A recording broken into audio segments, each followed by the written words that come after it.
ചില ആളുകൾ മൊയ്തീമാലയൊക്കെ ഉണ്ടോ വേണോ? മൊയ്തീമാല 500 കൊല്ലം കഴിഞ്ഞ അറബി മലയാള സാഹിത്യമാണ്.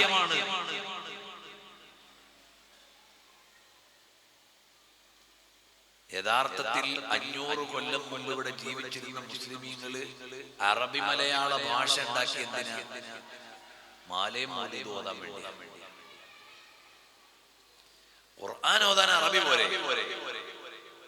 സംസാരിക്കാൻ മലയാളം പോരെ.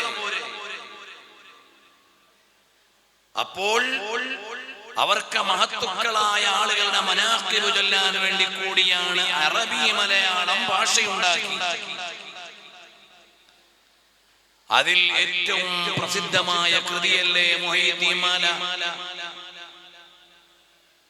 അതിന്റെ അർത്ഥം ആ കാലഘട്ടത്തിലെ മുസ്ലിങ്ങളിൽ മഹാനായ ഗൗസുൽ ആദം മുഹീദ്ദീൻ തങ്ങൾ എത്രമേൽ സ്വാധീനിച്ചിരുന്നു എന്നതിന്റെ തെളിവാണ് മുഹീദ്ദീമാല. മുഹീദ്ദീമാല എഴുതിയത് ഖാദി മുഹമ്മദ് അവറുകൾ. കോഴിക്കോട് തൂറ തന്നിൽ പിറന്നോവർ ഖാദി മുഹമ്മദ് എന്ന് പേരുള്ളോവർ.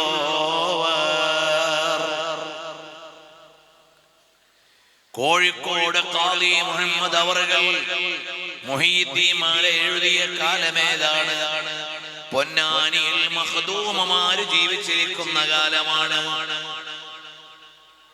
മഖ്ദൂമുമാരാരാ? മക്കത്തുനിന്ന് ഓതി പഠിച്ചിട്ട് വന്നവരാ. അൽ അസ്ഹറിൽ നിന്ന് ഓതി പഠിച്ചിട്ട് വന്നവരാ. അന്ന് ലോകപ്രസിദ്ധന്മാരായ പണ്ഡിതന്മാരാണ് നമ്മുടെ മഖ്ദൂമുമാർ. കേവലം കേരളത്തിൽ മാത്രമുള്ളവരല്ല, തൗഹീദ് അറിയാത്തവരല്ല, തൗഹീദ് അറിയുന്നവരും പരിശുദ്ധമായ മക്കൽ മുക്കറമയിൽ നിന്ന് പഠിച്ചവരും അവരുടെ ഗ്രന്ഥങ്ങൾക്ക് മക്കയിലുള്ള പണ്ഡിതന്മാർ വ്യാഖ്യാനം എഴുതി. സൈനുദ്ദീൻ മഖ്ദൂം തങ്ങൾ എഴുതിയ ഫത്ഹുൽ മുഈനിന് സയ്യിദുൽ ബക്കരി തങ്ങൾ ഇആനത്തുൽ ത്വാലിബീൻ എന്ന വ്യാഖ്യാനം എഴുതി. മലബാറിൽ സൈനുദ്ദീൻ മഖ്ദൂമുമാരായ പണ്ഡിതന്മാർ ജീവിച്ചിരിക്കുന്ന കാലത്താണ് കോഴിക്കോട് ഖാദിയായ ഖാദി മുഹമ്മദ് അവറുകൾ കോഴിക്കോട് ജീവിച്ചിരിക്കുന്നത്. കോഴിക്കോട് ഇരുന്നിട്ട് ആവശ്യമില്ലാത്തൊരു കാര്യം ചെയ്താൽ പൊന്നാനിയത്തെ തങ്ങന്മാര് ഉസ്താദുമാര് അടങ്ങിയിരിക്കൂല, ഒരു വെറുതെ വിടൂല. മാത്രമല്ല ബഹുമാനപ്പെട്ട ഖാദി മുഹമ്മദ് അവറുകൾ അക്കാലത്ത് ഖാദിയാവണമെങ്കിൽ തന്നെ ആര് വേണം? മഖ്ദൂമുമാർക്ക് തുല്യമായ ജ്ഞാനമുള്ളവരാവണം. നിരവധി ഗ്രന്ഥങ്ങളുടെ കർത്താവാണ് ഖാദി മുഹമ്മദ് അവറുകൾ. ഇക്കാലത്ത് ഖാദി എന്ന് പറയും പോലെയല്ല അക്കാലത്തെ ഖാദിമാർ. അക്കാലത്ത് വലിയ ആഴമുള്ള പണ്ഡിതന്മാരാണ് ഖാദിമാരായത്. വിശദാംശങ്ങളിലേക്ക് ഞാൻ പോണില്ല. ബഹുമാനപ്പെട്ട ഖാദി മുഹമ്മദ് അവറുകൾ മുഹീദ്ദീമാല എഴുതിയപ്പോൾ ബഹുമാനപ്പെട്ടവർക്ക് ഇഷ്ടമുള്ളതങ്ങ് എഴുതിയതല്ല. ഖാദി മുഹമ്മദ് അവറുകൾ മുഹീദ്ദീമാലയുടെ ആമുഖത്തിൽ പറയുന്നുണ്ട്, കോർവായി ഇതൊക്കെയും നോക്കിയെടുത്തോ. ഇത് ഞാൻ എന്റെ വക ഒന്നും എഴുതിയിട്ടില്ല, ഞാൻ ഇതൊക്കെ നോക്കി ഇങ്ങനെ എടുത്തിട്ടുള്ളൂ, എന്റെ വക ഒന്നുമില്ല. ഞാൻ ഈ എഴുതാൻ പോകുന്ന കാര്യങ്ങളെല്ലാം എവിടെയുള്ള കാര്യങ്ങളാണ്? അവർ ചൊന്നേ ബൈതീന്നും ബഹജാക്കി താബീന്നും അങ്ങീനെ തക്മീല തന്നെന്നും ചൊന്നോവർ. ഈ മുഹീദ്ദീമാലയിൽ ഞാൻ എഴുതുന്ന ഓരോ കാര്യങ്ങളും ഒന്നുകിൽ മുഹീദ്ദീൻ ശൈഖ് തങ്ങൾ ചൊല്ലിയ ബൈത്തിലുണ്ട്, അല്ലെങ്കിലോ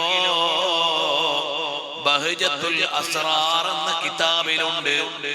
അല്ലെങ്കിലോ മുഹീദ്ദീൻ ശൈഖ് തങ്ങൾ ശിഷ്യന്മാർക്ക് നൽകിയ ഉപദേശങ്ങളിൽപ്പെട്ട ഒരു ഉപദേശ ഗ്രന്ഥമാണ് തക്മില, അതിലുണ്ട്.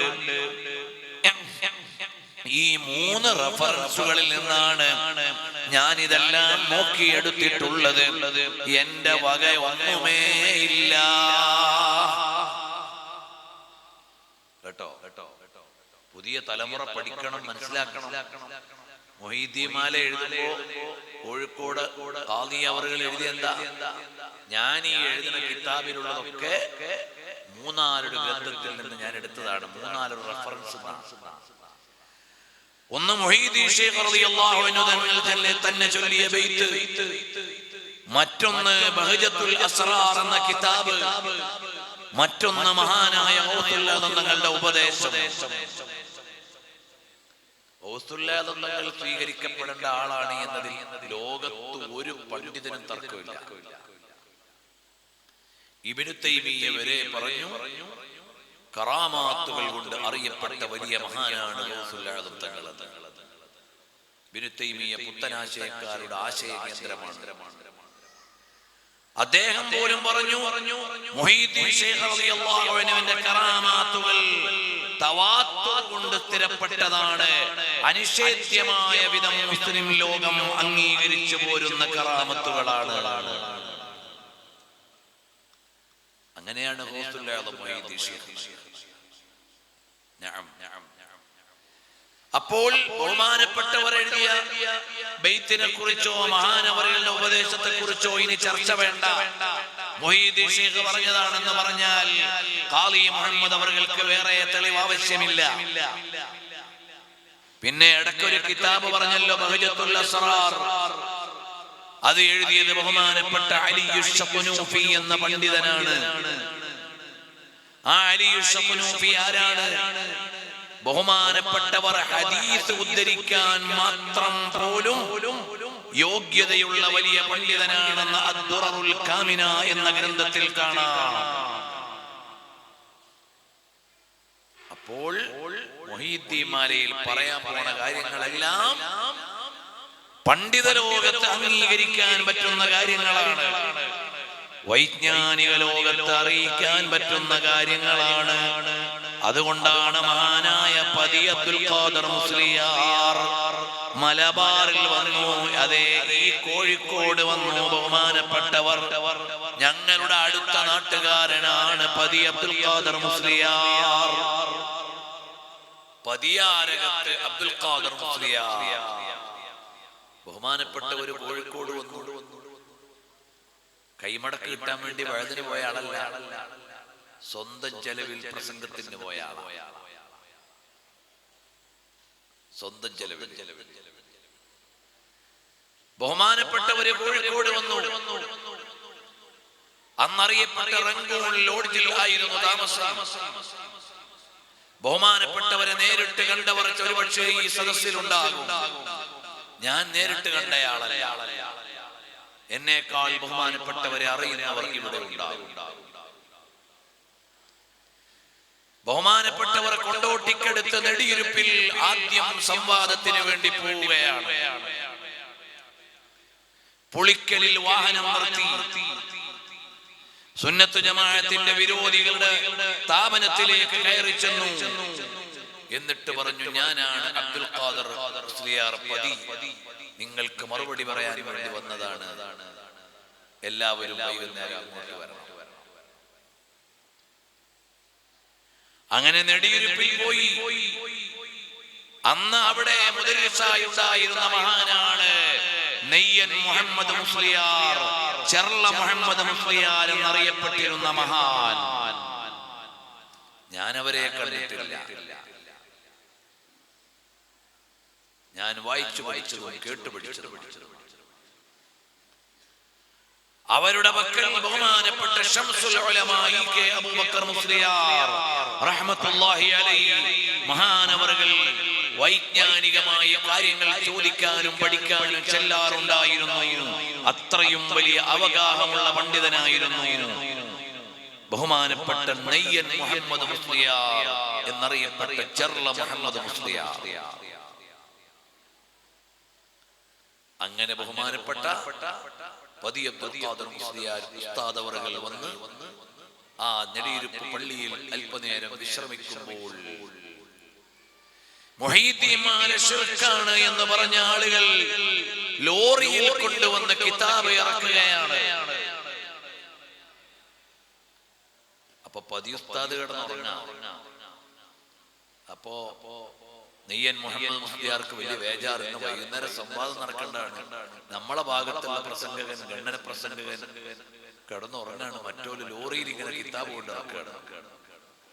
അപ്പൊ മെല്ലെ പോയി വിളിച്ചിട്ട് പറഞ്ഞു, അബ്ദുൽ ഖാദർ മുസ്ലിയാരെ, ഒരു ലോറിയിൽ ഇങ്ങനെ കിതാബ് കൊണ്ട് ഇറക്കണ്ട്, നമുക്കും എന്തെങ്കിലുമൊക്കെ നോക്കാനില്ലേ, നോക്കി വെക്കണ്ടേ?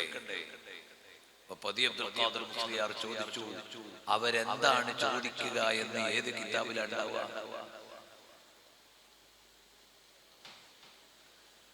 അവരെന്താണ് ചോദിക്കുക എന്ന് ഏത് കിതാബിലാണ് ഉണ്ടാവുക? അവര് ചോദിക്കട്ടെ, അപ്പോൾ നമുക്ക് പറയാം. ഈ ബഹുമാനപ്പെട്ട നെയ്യൻ മുഹമ്മദ് മുസ്ലിയാർ പതി അബ്ദുൽ ഖാദർ മുസ്ലിയാർ വഫാത്തായതിനു ശേഷമാണ് വഫാത്തായത്. അതുകൊണ്ട് തന്നെ പതി ഉസ്താദിനെ കുറിച്ച് ഒരു മർസിയത്ത് എഴുതിയിട്ടുണ്ട്. വഹല്ലി മൗതിൻ സറാഫി ജിസ്മി മിഫളാലി മുലഖബിൻ ബിപദി ദിൽ ഹുസ്നി അഹ്വാലി വജാഅ മിൻ തിർവിദാകുരിൽ ഇബ്താലി അതാബിഹി മിൻ ജഅഅതിൻ വശഗ്സാലി ഹാജി മരക്കാരു ദുഇസിൻ വഇജ്ലാലി എന്നൊരു കവിത എഴുതിയിട്ടുണ്ട്. മരക്കാർ ഹാജി തിരുവിതാംകൂർ പോയിട്ട് കൊണ്ടുവന്ന വലിയ മഹാനാണ് ബഹുമാനപ്പെട്ട പതി അബ്ദുൽ ഖാദർ മുസ്ലിയാർ എന്നിങ്ങനെ ബഹുമാനപ്പെട്ടവരെ കുറിച്ച് എഴുതി. എന്നിട്ട് പറഞ്ഞു, വലായലു വലായമീലു ഇലാ അർബാബി അംവാലി ലില്ലാഹി ജാഹദ ബിൽ അബ്ദാനി വൽ മാലി വലായമീലു ഇലാ അർബാബി അംവാലി എന്നങ്ങോട്ട് എഴുതി. അതിന്റെ അവസാന വരിയിൽ കാണാം, ലിഅൻ മുഹമ്മദിനി ശർലി ബിഅസ്ഖാലി വഹല്ലി മൗതിൻ സറാ ഫി ജിസ്മി മിഫളാലി എന്ന് കാണാം. ഞാൻ കൊണ്ടോട്ടി ബുഖാരിയിലെ ആദ്യത്തെ ബാച്ച് വിദ്യാർത്ഥിയാണ്. ഞാൻ അവിടെ പഠിക്കുന്ന കാലത്ത് പതി ഉസ്താദിനെ കുറിച്ച് ഇങ്ങനെ പഠിക്കണം എന്ന് വിചാരിച്ചിട്ട് ബഹുമാനപ്പെട്ടവരുടെ സമകാലികരായ ആളുകൾ, ജീവിച്ചിരിക്കുന്ന ആളുകളെ കാണാൻ വേണ്ടി പോയി. അതിൽ ബഹുമാനപ്പെട്ട മാത്തോട്ടം മുഹമ്മദ് കോയ സാഹിബ്, അല്ലാഹു ഖബർ സ്വർഗ്ഗമാക്കി കൊടുക്കട്ടെ. നിങ്ങൾക്കൊക്കെ അറിയുന്നവരാണല്ലോ അവരെല്ലാം. ഒരു പതിസ്ഥാന്റെ കൂടെ തന്നെ സഞ്ചരിച്ച ആളാണ്. ചാലിയം അബൂബക്കർ മുസ്ലിയാർ, കരിപ്പൂർ അബ്ദുൽ ഖാദർ മുസ്ലിയാർ, വളമംഗലം കുഞ്ഞഹമ്മദ് മുസ്ലിയാർ, അങ്ങനെ കുറെ ആളുകളെ, അന്നത്തെ സമകാലികരായ ആളുകളെ കാണാൻ അവസരമുണ്ടായി. ബുഖാരിയിൽ ഞാൻ ഡിഗ്രിക്ക് പഠിക്കുന്ന കാലത്ത് അന്വേഷിച്ചിറങ്ങിയപ്പോൾ കാണാൻ പറ്റിയവരാണ്. അങ്ങനെ വളമംഗലം കുഞ്ഞഹമ്മദ് മുസ്ലിയാരെ കാണാൻ വേണ്ടി പോയപ്പോൾ അദ്ദേഹം എന്നോട് പറഞ്ഞു, മോനെ, ചെർള മുഹമ്മദ് മുസ്ലിയാർ എഴുതിയൊരു മർസിയത്തുണ്ട്, അടുത്ത ആഴ്ച വന്ന മോന് ഞാൻ എഴുതിത്തരാന്ന് പറഞ്ഞു. അങ്ങനെ ഓരെനിക്ക് പുലർത്തി തന്നു. ഒരു നെടിയിരുപ്പ് സംവാദത്തിൽ ശംസുൽ ഉലമാ ഉസ്താദിന്റെ കാത്തിബീങ്ങളിൽ ഒരാളായി. അവരൊക്കെ മരിച്ചുപോയി. അള്ളാഹു അവരുടെയൊക്കെ ദർജ ഉയർത്തി കൊടുക്കട്ടെ. അങ്ങനെ അവരിൽ നിന്നാണ് ആ മർസിയത്ത് എനിക്ക് ലഭിച്ചത്.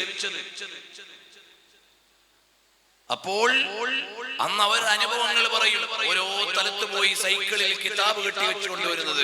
വാഴക്കാട് ദാറുൽ ഉലൂമിൽ നിന്ന് നെടിയുരുപ്പിലേക്ക് സൈക്കിളിൽ റാസി കൊണ്ടുവന്ന അനുഭവം അന്ന് അദ്ദേഹം പറഞ്ഞത് ഓർക്കുകയാണ്. ഇന്നെന്തെല്ലാം സൗകര്യമായി പോയി. അൽഹംദുലില്ലാഹ്. നബി സല്ലല്ലാഹു അലൈഹി വസല്ലം ഹിജ്റ പോയ വഴിയിലൂടെ കഴിഞ്ഞ റബീഉൽ അവ്വൽ കഴിഞ്ഞതിന്റെ അങ്ങേ റബീഉൽ അവ്വലിൽ നടത്തിയ ഹിജ്റ റൂട്ട് സഞ്ചാരത്തിന്റെ പുസ്തകം നിങ്ങൾക്ക് നഗരിയിൽ കിട്ടും. അതിന്റെ എക്സ്പെഡിഷൻ പല തലത്തിൽ നടന്ന് നിങ്ങൾ അറിഞ്ഞിട്ടുണ്ടാവും. കഴിഞ്ഞ ആഴ്ച കൊണ്ടോട്ടിയിൽ തന്നെ 14,000 ആളുകൾ ഉണ്ടായിരുന്നു എക്സ്പെഡിഷൻ കാണാൻ. അപ്പൊ അതിന്റെ പുസ്തകം നിങ്ങൾക്ക് നഗരിയിൽ ലഭിക്കും. കഴിയുന്നവരൊക്കെ വായിക്കണം, മനസ്സിലാക്കണം. ഇന്ന് സൗദി ഗവൺമെന്റ് ആ പ്രോജക്റ്റ് തന്നെ അനൗൺസ് ചെയ്തിട്ടുണ്ട്, അലാ ഖുതാഹു എന്ന പേരിൽ. ഇപ്പൊ അതിന്റെ പ്രദർശനം മറ്റേ അറബ് രാജ്യങ്ങളിൽ അവർ തന്നെ ടൂറിസം ഡിപ്പാർട്ട്മെന്റ് വക പ്രൊമോട്ട് ചെയ്യുന്നുണ്ട്. 1 മില്യണിലേറെ ആളുകൾ ബുക്ക് ചെയ്ത് കഴിഞ്ഞു നബി സല്ലല്ലാഹു അലൈഹി വസല്ലം ഹിജ്റ പോയ വഴിയിലൂടെ സഞ്ചരിക്കാൻ. ഞാൻ വിഷയം മാറി പോണില്ല. ഇൻഷാ അല്ലാഹ് അടുത്ത 8-ാം തീയതി കുറ്റ്യാടിക്കടുത്തും 9-ാം തീയതി ബൈത്തുൽ ഇസ്സയിലൊക്കെ ഹിജ്റ എക്സ്പെഡിഷനുള്ള സൗകര്യമുള്ളവർക്ക് വന്ന് അത് കാണാവുന്നതാണ്. അപ്പോൾ മഹാന്മാരായ ഔലിയാക്കൾ സ്വാലിഹീങ്ങളുടെ ജീവിതം അക്കാലത്ത് എത്രയോ കഷ്ടപ്പെട്ടിട്ടാണ് ഇതെല്ലാം മഹാന്മാർ സമാഹരിച്ചത്. അങ്ങനെ പതിയെ അബ്ദുൽ ഖാദിർ മുസ്ലിയാർ റഹ്മത്തുള്ളാഹി അലൈഹി നെടിയുരുപ്പിൽ വെച്ച് സംവാദം നടത്തിയപ്പോൾ എടവണ്ണ അലവി മൗലവി പറഞ്ഞു, മുസ്ലിയാര് പറയും പോലെയാണ് മുഹീദ്ദീൻ മാലയെങ്കിൽ അതിൽ ശിർക്കില്ല എന്ന് പറഞ്ഞ കിതാബാണ് മുഹീദ്ദീൻ മാല. അപ്പൊ മനസ്സിലാക്കേണ്ട പോലെ മനസ്സിലാക്കിയാൽ കുഴപ്പമില്ല എന്നതിന്റെ അർത്ഥം. മനസ്സിലാക്കിയ പോലെ മനസ്സിലാക്കണം എന്നതിന്റെ അർത്ഥം. അപ്പോൾ മഹാനായ മുഹീദ്ദീൻ ശൈഖ് റളിയല്ലാഹു അൻഹുവിന്റെ അവദാനങ്ങൾ ഖാദി മുഹമ്മദ് അവറുകൾ എഴുതിയപ്പോൾ അതിലുള്ള ഒരു വരിയാണ്. ഞാൻ അവിടെ നിന്നാണ് ഇങ്ങോട്ടെല്ലാം പോയത്. 40 വട്ടം ജനാബത്തുണ്ടായാരേ 40 വട്ടം ഒരു കുളിച്ചോവർ.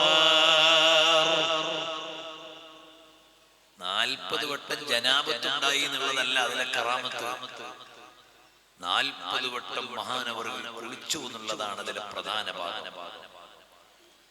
എന്താണ് കാരണം? ഓരോ പദവിക്കുമനുസരിച്ചല്ലേ ഇന്റർവ്യൂ ഉണ്ടാകുന്നത്. അല്ലാഹു സുബ്ഹാനഹു വ തആല ഔലിയാക്കളെ പരീക്ഷിക്കും.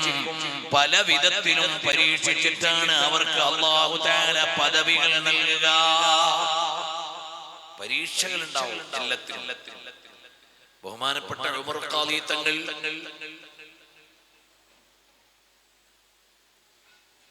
ഖാദിരിയ തരീഖത്ത് അവരുടെ ശൈഖിനോട് ഖാദിരിയ തരീഖത്തിൽ ഇജാസത്ത് ചോദിച്ചു. തരീഖത്തിൽ എന്നെ ഒന്ന് ചേർത്തു തരണം എന്ന് മമ്മിക്കുട്ടി ഖാദി അവറുകളോട് ചോദിച്ചു. അന്ന് പൊന്നാനിയിൽ ജീവിച്ചിരുന്ന മമ്മിക്കുട്ടി ഖാദി അവറുകളോട് ഉമർ ഖാദി തങ്ങൾ എന്നിട്ട് പറഞ്ഞു, എനിക്ക് ഖാദിരിയ തരീഖത്ത് തരണം. ഇന്ന് തരീഖത്ത് കച്ചവടമുള്ള കാലമായി. അന്ന് ഉമർ ഖാദി തങ്ങൾ എന്നിട്ട് മമ്മിക്കുട്ടി ഖാദി അവറുകളോട് പറഞ്ഞു, എനിക്ക് ഖാദിരിയ തരീഖത്തിൽ എനിക്ക് ബൈഅത്ത് ചെയ്യണം. ഒന്നും മിണ്ടിയില്ല. രാത്രിയിൽ ദർസ് കഴിഞ്ഞ് ബഹുമാനപ്പെട്ടവർ വീട്ടിലേക്ക് പോകുമ്പോൾ ഉമർ ഖാദി തങ്ങളോട് പറഞ്ഞു വരാൻ പറഞ്ഞു. വീട്ടിൽ പോയി. മമ്മിക്കുട്ടി ഖാദി അവറുകൾ വീട്ടിനുള്ളിൽ കയറി കഥ അടച്ചു. ഉമർ ഖാദി തങ്ങളോട് ഉമർ ഖാദി ആയിട്ടില്ല, ബഹുമാനപ്പെട്ടവരോട് പറഞ്ഞു. ഒന്നും പറഞ്ഞില്ല, വീട്ടിൽ കയറി കഥ അടച്ചു. ഉമർ ഖാദി തങ്ങൾ അവിടെ തന്നെ തഹജ്ജുദിന്റെ സമയത്ത് എഴുന്നേറ്റ് പള്ളിയിൽ പോകാൻ വേണ്ടി ഇറങ്ങിയപ്പോ രാത്രി നിർത്തിയ ആൾ അവിടെ തന്നെ ഉണ്ട്. എന്തേ അവിടെ നിന്നൊന്നും പറയാത്തത് ഞാൻ ഇവിടെ തന്നെ നിന്നതാണ്, നമുക്ക് പള്ളിയിൽ പോകാം. അന്ന് സുബഹി കഴിഞ്ഞപ്പോൾ പറഞ്ഞു, നിങ്ങൾക്ക് ഖാദിരിയ തരീഖത്ത് തരാൻ പറ്റും, അതുകൊണ്ട് ഞാൻ തരാം. ഇന്നലെ നടത്തിയത് പരീക്ഷയായിരുന്നു. പറയാതെ ഒരു പരീക്ഷ, ഒരു കാര്യത്തിൽ ഇസ്തിഖാമത്തുണ്ടോ, പിടിച്ചു നിൽക്കാൻ കഴിയുമോ, ഉറപ്പുണ്ടോ എന്ന ഒരു പരീക്ഷയാണ്. ആത്മീയ വഴിയിൽ അങ്ങനെ ശിക്ഷണങ്ങളുണ്ട്, പരീക്ഷയുണ്ട്. അതുപോലെ നിങ്ങൾ ആത്മീയമായ ആരാധനകൾ 40 നൂറ്റാണ്ടോളം ചുറ്റി നടന്നോ. മഹാനവറുകൾക്ക് അവിടുന്ന് നാട് പല നാടുകളിലേക്ക് ദേശാടനത്തിന്റെ അനുഭവമുണ്ട്, മൗനവ്രതം അനുഭവിച്ച അനുഭവമുണ്ട്, വിശന്നു കിടന്ന അനുഭവങ്ങളുണ്ട്. അങ്ങനെ ഒരു ത്വരീഖത്തിന്റെ മാർഗത്തിൽ അള്ളാഹുവിന്റെ ഏത് കൽപ്പനയും ഏറ്റെടുക്കാൻ, അള്ളാഹുവിന്റെ തൃപ്തിക്ക് വേണ്ടി എന്തും സഹിക്കാൻ തയ്യാറാണ് എന്ന പരിശീലന വഴിയിൽ നിൽക്കുമ്പോൾ അള്ളാഹു തആല കൊടുത്ത ഒരു പരീക്ഷയാണ്. രാത്രിയിൽ ഒരു വട്ടം ജനാബത്തുണ്ടായി. ജനാബത്തുണ്ടായാൽ അടുത്ത നിസ്കാരം ഖളാ ആകുന്നതിന് മുമ്പ് കുളിക്കൽ നിർബന്ധമാണ്. ഉടനെ സുന്നത്താണ്. ബഹുമാനപ്പെട്ടവർ സുന്നത്തിനെ മുറുകെ പിടിക്കുന്നവരാണ്. ഉടനെ തന്നെ കുളിച്ചു. അങ്ങനെ അല്ലാഹുവിന്റെ പരീക്ഷ. അല്പം കഴിഞ്ഞപ്പോൾ വീണ്ടും അവിടുന്ന് ജനാബത്തായി. ഒരു രാത്രിയിൽ 40 വട്ടവും സുന്നത്തിനെ വിട്ടില്ല. 40 വട്ടവും മഹാനവറുകൾ കുളിക്കുകയാണ്. അതൊരു പരീക്ഷയാണ്. നിങ്ങൾ ആലോചിക്കണേ, സൈന്യത്തിന്റെ പരീക്ഷ എങ്ങനെയാണ്, IAS-ന്റെ പരീക്ഷ എങ്ങനെയാണ്, SSLC-യുടെ പരീക്ഷ എങ്ങനെയാണ്, 8ാം ക്ലാസ്സിലെ പരീക്ഷ എങ്ങനെയാണ്? ഈ വ്യത്യാസം പോലാണ് അല്ലാഹു തആല വിലായത്തിന്റെ മർത്തബയിലേക്ക് വലിയ പദവിയിൽ നൽകാൻ നടത്തിയ ഒരു പരീക്ഷയാണ്. ആ പരീക്ഷയിൽ ഒരു കടുകിട തെറ്റിയില്ല. ഞങ്ങൾ സുന്നത്തിനെ മുറുകെ പിടിച്ചു. ഒരു കാര്യം കൂടി അറിയണേ, ആ രാജ്യങ്ങളിൽ തണുപ്പ് വന്നാൽ ശക്തമായ തണുപ്പാണ്. ഇറാനിലും ഇറാഖിലും ഒക്കെ തണുപ്പ് എന്ന് പറഞ്ഞാൽ, ഷീറാസിലെ തണുപ്പ് എങ്ങനെയെന്നറിയോ? അവിടെ ചില കാലാവസ്ഥയിൽ രാവിലെ വണ്ടി ഓടണമെങ്കിൽ ആദ്യം JCB പോകണം, എന്നിട്ട് റോഡിൽ നിന്ന് മഞ്ഞ് മാറ്റണം, എന്നാലേ വണ്ടി ഓടും. മഞ്ഞ് പെയ്യുന്ന നാടുകളാണ് അതൊക്കെ. അവിടെ ഒരു മനുഷ്യൻ എഴുന്നേറ്റ് കുളിക്കുക എന്ന് പറഞ്ഞാൽ, ഒതു എടുക്കുക എന്ന് പറഞ്ഞാൽ പ്രയാസം. നാളെ പരലോകത്ത് ചെല്ലുമ്പോ സുബഹി ഖളാ ആക്കുന്നതിന്റെ പേരിൽ അല്ലാഹു തആല ചിലപ്പോ ഏറ്റവും കൂടുതൽ ആക്ഷൻ എടുക്കുക കേരളീയരുടെ മേലായി. കേരളക്കാര് സുബഹി ഖളാ ആക്കിയാൽ അല്ലാഹു തആല തരുന്ന ശിക്ഷ മറ്റുള്ളവര് ഖളാ ആക്കും പോലെ ആയിരിക്കില്ല എന്നാണ് മനസ്സിലാക്കുന്നത്. കാരണം എന്താണെന്നറിയോ? കേരളത്തിൽ എങ്ങനെ വന്നാലും 5 മണിക്ക് ശേഷം എഴുന്നേറ്റാൽ സുബഹി നിസ്കരിക്കാൻ പറ്റും. 5 മണിക്ക് ഖളാ ആവുന്ന ഒരു സുബഹി ഉണ്ടോ? ഇല്ല. 5 മണിക്ക് ശേഷം 12 മണിക്ക് കിടന്നാലും 5 മണിക്കൂർ ഉറങ്ങിയിട്ട് സുബഹി നിസ്കരിക്കാൻ. ഞങ്ങള് കഴിഞ്ഞ 4 മാസം മുമ്പ് കാസാനിൽ പോയി. കാസാൻ എന്ന് പറഞ്ഞാൽ അങ്ങ് റഷ്യയിലെ ഒരു പ്രദേശമാണ്. അവിടെ അങ്ങ് 1:30 സുബഹി, രാത്രി 1:30 മഗ്രിബ് 9 മണിക്കാണ്. അപ്പൊ രാത്രി അത്രേ ഉള്ളൂ.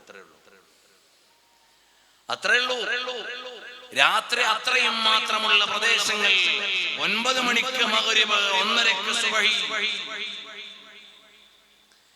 ഇതുപോലെയുള്ള രാജ്യങ്ങളുണ്ട് കേരളത്തിൽ. കേരളം വിട്ടാൽ കർണാടക മുതൽ അങ്ങോട്ട് പോയാൽ 3 മണിക്ക് 4 മണിക്കും ഒക്കെ എഴുന്നേൽക്കണം. ചിലപ്പോ 2:30 എഴുന്നേൽക്കണം, എന്നാലേ സുബഹി കിട്ടൂ. അങ്ങനെയുള്ള ദേശങ്ങളാണ്. മലയാളികൾക്ക് എത്ര കലണ്ടർ മാറിയാലും 5 മണിക്ക് എഴുന്നേറ്റാൽ സുബഹി നിസ്കരിക്കാം. എന്നിട്ട് നമ്മൾ ഖളാക്കിയ പടച്ചോ വിടുവോ? 7 മണി മഗ്രിബ്, 7:15 പോലും ആവില്ല മാക്സിമം. ഇത്രയും രാത്രിയും പകലുമുള്ള നാടാണ് നമ്മുടെ നാട്. നമ്മുടെ നാട്ടുകാർ സുബഹി ഖളാക്കിയാൽ പടച്ചോൻ വെറുതെ വിടില്ല. പിന്നെ ഒന്നും കൂടി ഉണ്ട്. നമ്മുടെ നാട്ടിലെ 365 ദിവസം ഈ കുപ്പായം ധരിച്ചാ മതി. ബ്ലാങ്കറ്റ് വേണ്ട, പുതപ്പ് വേണ്ട.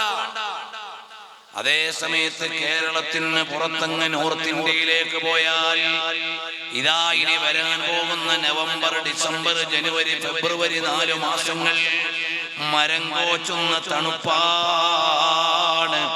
ഈ തണുപ്പുള്ള കാലത്ത് 3 മണിക്ക് എഴുന്നേറ്റ് സുബഹി നിസ്കരിക്കാൻ എത്ര പ്രയാസമാണ്. 4 മണിക്ക് എഴുന്നേറ്റ് സുബഹി നിസ്കരിക്കാൻ എത്ര പ്രയാസമാണ്. കാലാവസ്ഥ കൊണ്ടും സമയക്രമം കൊണ്ടും അല്ലാഹു ഏറെ അനുഗ്രഹിച്ച നാടാണ് നമ്മുടെ നാട്. എന്നിട്ടും നമ്മൾ സുബഹി ഖളാക്കിയാൽ പടച്ചോൻ വെറുതെ വിടുമോ? നമ്മൾ ആലോചിക്കണം. വെറുതെ പോയപ്പോ ഓരോ നാടിന്റെ അവസ്ഥകൾ അറിയണം. അള്ളാഹു നമുക്ക് ചെയ്ത അനുഗ്രഹമാണ്. ഗൾഫിൽ പോയ ആളുകൾക്കൊക്കെ ഈ സമയക്രമം കുറച്ചൊക്കെ മനസ്സിലാവും. എന്നാൽ നോർത്ത് ഇന്ത്യന്റെ മാതിരിയുള്ള തണുപ്പ് അവിടെ ഇല്ല, ഗൾഫിലില്ല. പിന്നെ ജോർദാനിലൊക്കെ ആ പ്രദേശത്തൊക്കെ കുറച്ചുണ്ടാവും. നമ്മൾ സാധാരണ പോകുന്ന GCC രാജ്യങ്ങളിൽ അത്ര അങ്ങ് തണുപ്പില്ല, സെറ്റർ ഇടേണ്ട കാലം ഉണ്ടെങ്കിലും. കശ്മീരിലൊക്കെ തണുപ്പ് കാലത്ത് ആളുകള് സാമ്പ്രാണിച്ചട്ടി പോലെയുള്ള ചട്ടിയിൽ കനലിട്ടിട്ട് കുപ്പായത്തിന്റെ ഉള്ളിൽ പിടിക്കും. ഏത് നല്ല കട്ടിയുള്ള കമ്പിളി കുപ്പായത്തിന്റെ ഉള്ളിൽ സാമ്പ്രാണിച്ചട്ടി പോലെയുള്ള ചട്ടിക്കകത്ത് കനലിട്ടിട്ട് ഇങ്ങനെ പിടിച്ചോണ്ട് നടക്കും ചൂട് കിട്ടാൻ. ആ തണുപ്പൊന്ന് ആലോചിച്ച് നോക്കാൻ എത്രണ്ട്. നാൽക്കാലികൾക്ക് കുപ്പായം ഇട്ട് കൊടുക്കും, പോത്തിനും കാളയ്ക്കും എരുമയ്ക്കും ഒക്കെ നല്ല ചാക്ക് കൊണ്ട് കുപ്പായം ഇട്ട് കൊടുക്കും. അത്രയും വലിയ തണുപ്പാണ്. തണുപ്പ് വന്നാൽ വലിയ തണുപ്പാണ്, ചൂട് വന്നാൽ വലിയ ചൂടാണ്. ചൂടുകാലത്ത് അവിടെ എരുത്തിലുകളിൽ അഥവാ നാൽക്കാലികളെ കെട്ടുന്ന പുരകളിൽ ഫാൻ വെച്ചു കൊടുക്കും, ചിലപ്പോൾ കൂളർ വെച്ചു കൊടുക്കും. അത്രയും വലിയ ചൂടാണ്. നമുക്ക് അങ്ങനെ ഒരു ചൂടും അങ്ങനെ ഒരു തണുപ്പും ഈ നാട്ടിലില്ല. വലിയ അനുഗ്രഹമുള്ള നാടാണ്. എന്നിട്ടും നമ്മുടെ സുബഹി ഖളാക്കുന്നോ അത് വല്ലാത്ത കഷ്ടം തന്നെ.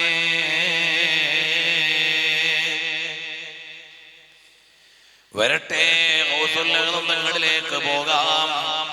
മഹാനായ ഗൗസുൽ അഅ്ളം മുഹീദ്ദീൻ ശൈഖ് തങ്ങൾ അവരുടെ ഒരു കറാമത്താണ്. നബി സല്ലല്ലാഹു അലൈഹി വസല്ലം തങ്ങളുടെ സുന്നത്ത് അനുസരിച്ചുകൊണ്ട് ജനാബത്തുണ്ടായ ഉടനെ കുളിക്കുന്നു, ആ പരീക്ഷയിൽ ജയിക്കുന്നു. മഹാന്മാരുടെ ജീവിതം അങ്ങനെയാണ്. അഹ്മദ് ബിൻ ഹംബൽ റളിയല്ലാഹു അൻഹു ജീവിച്ചിരിക്കുമ്പോൾ ഗവൺമെന്റ് അഹ്മദ് ബിൻ ഹംബൽ തങ്ങൾക്ക് എതിരായി. എന്താണ് കാരണം? ഗവൺമെന്റിൽ ചില പുത്തനാശയക്കാര് സ്വാധീനിച്ചു. അവര് പറഞ്ഞു ഖുർആൻ അല്ലാഹുവിന്റെ സൃഷ്ടിയാണെന്ന്. അഹ്മദ് ബിൻ ഹംബൽ തങ്ങൾ പറഞ്ഞു അത് ശരിയല്ല, അല്ലാഹുവിന്റെ കലാമാണ്, അല്ലാഹുവിന്റെ കലാമാണ്. അവസാനം ഭരണകൂടത്തിൽ സ്വാധീനമുള്ളവർ അഹ്മദ് ബിൻ ഹംബൽ തങ്ങൾക്കെതിരെ ഗവൺമെന്റിനെ തിരിച്ചുവിട്ടു. അപ്പൊ ബഹുമാനപ്പെട്ട ഇമാം അവറുകൾ അവിടുത്തെ ഒരു ശിഷ്യന്റെ വീട്ടിൽ പോയി ഒളിച്ചിരുന്നു.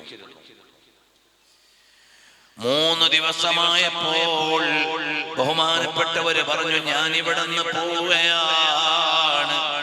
ശിഷ്യൻ ചോദിച്ചു അല്ല എന്തേ? ശത്രുക്കളാരും ഈ ഇടം കണ്ടെത്തിയിട്ടില്ലല്ലോ, പിന്നെ എന്തിനാണ് ഈ 3 ദിവസമാകുമ്പോൾ ഇവിടെ നിന്ന് പോകുന്നത്?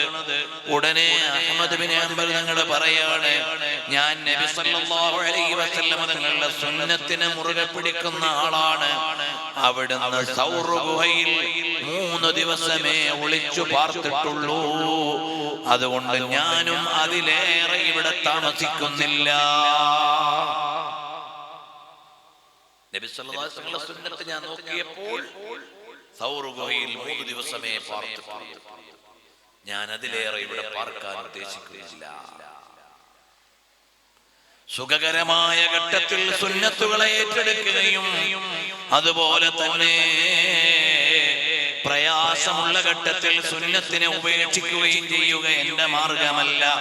അതുകൊണ്ട് ഞാനിതാ ഈ വീട് വിട്ട് പോവുകയാണ് എന്ന് പറഞ്ഞ അഹ്മദ് ബിൻ ഹംബൽ തങ്ങൾ ഇമാമുസ് സുന്ന വ ഇമാമു അഹ്ലിസ് സുന്ന അഹ്ലുസുന്നയുടെ ഇമാമാണ്.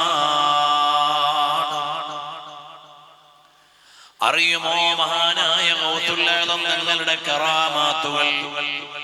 മുഹീദ്ദീൻ മാലയിൽ പറഞ്ഞ ഓരോന്നിനും അടിസ്ഥാനമുണ്ട്. വിശദീകരിക്കാനുള്ള നേരമില്ല. ഒന്ന് രണ്ട് കാര്യങ്ങൾ പറഞ്ഞു ഞാൻ എന്റെ പ്രസംഗം അവസാനിപ്പിക്കും. അതിന്റെ ഒരു പരിസരം ഓർമ്മപ്പെടുത്താൻ വേണ്ടിയാണ്. അറിയുമോ മുഹീദ്ദീൻ മാലയിൽ കാണാം, കോഴിയുടെ മുള്ളോട് കൂകന്ന് ചൊന്നാരെ കുസാതെ കൂകി പറപ്പിച്ചു വിട്ടോ. ഇത് കേൾക്കുമ്പോ ചിലര് പറയും ഇത് കുറച്ച് ഓവറായി. ഇതെന്താ കാര്യം ആദ്യം അറിയണ്ടേ? എല്ലാ ചിക്കൻ സ്റ്റാളിന്റെ അടുത്ത് പോയിട്ട് മുള്ളെടുത്ത് കോഴിനെ പറപ്പിക്കുന്ന പരിപാടിയായിരുന്നു മൊയ്തീൻ ഷേഖിനല്ല. ഇത് അവരുടെ ജീവിതത്തിലെ ഒരു സംഭവമാണ്. ആ സംഭവം എന്താണ്? ആ സംഭവം എവിടെയാണ് ഉദ്ധരിച്ചത്? ബഹജത്തുൽ അസ്റാറിന്റെ 110-ാമത്തെ പേജിലുണ്ട്. എന്താണ് കാര്യം?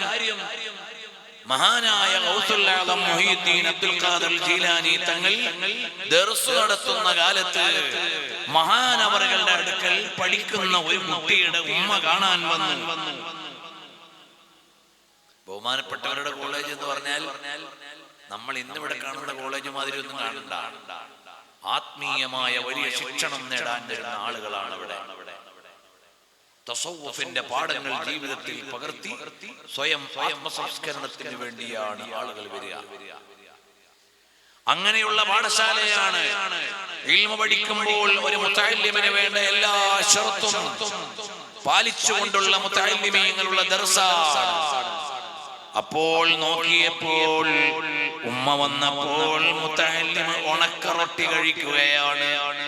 ഉസ്താദാണെങ്കിലോ നല്ല ചിക്കൻ കറിയും കൂട്ടി ഭക്ഷണം കഴിക്കുകയാണ്. അപ്പൊ ഉമ്മാരാണല്ലോ എന്റെ കുട്ടിക്ക് ഉണക്കറൊട്ടിയുള്ളൂ, ഉസ്താദ് നല്ല ഭക്ഷണം കഴിക്കണ്ടല്ലോ എന്ന് പറഞ്ഞു. അപ്പൊ പറഞ്ഞു, നിങ്ങളുടെ മോനെ പരിശീലന കാലം.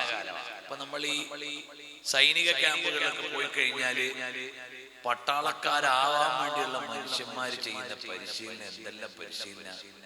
ചാക്കിലിരിക്കുക, വെളുപ്പാങ്കാലത്ത് ചാടുക, കമ്പിലൂടെ ചോടുക, കമ്പി കുത്തി ചാടുക, എന്തെല്ലാം പണിയാണ്. നമ്മള് CRPF ചെന്നാൽ കാണാൻ പറ്റും അവരുടെയൊക്കെ. അവരെന്തെല്ലാം പരിശീലനം കഴിഞ്ഞിട്ടാണ് ഒരു പട്ടാളക്കാരനാവുക.